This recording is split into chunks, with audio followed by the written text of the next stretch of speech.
One of the worst things of treating your gut with the holistic approach is that you can't have tasty foods anymore.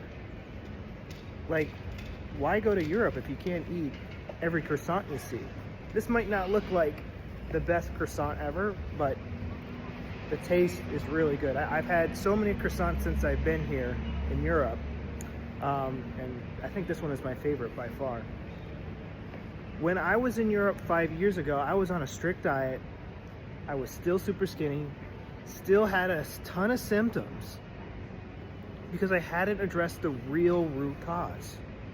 Why could all of my friends and family have all these tasty foods and have zero symptoms, yet I was avoiding these foods, had a slight reduction in symptoms, but I was not better. Everybody was healthier than me and they were doing absolutely nothing for their health. And while I was like dancing on my head trying to do healthy things. It all starts after a traumatic event. What was the traumatic event that put your gut into overdrive?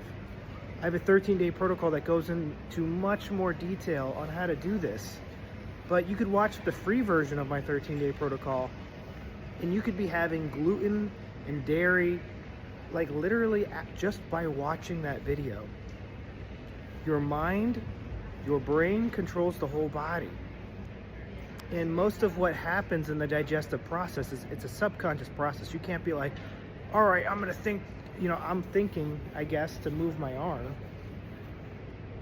But you can't think. You can think to like squeeze your sphincters, and you can kind of make yourself throw up a little bit like with your mind. But for the most part, it is a subconscious process.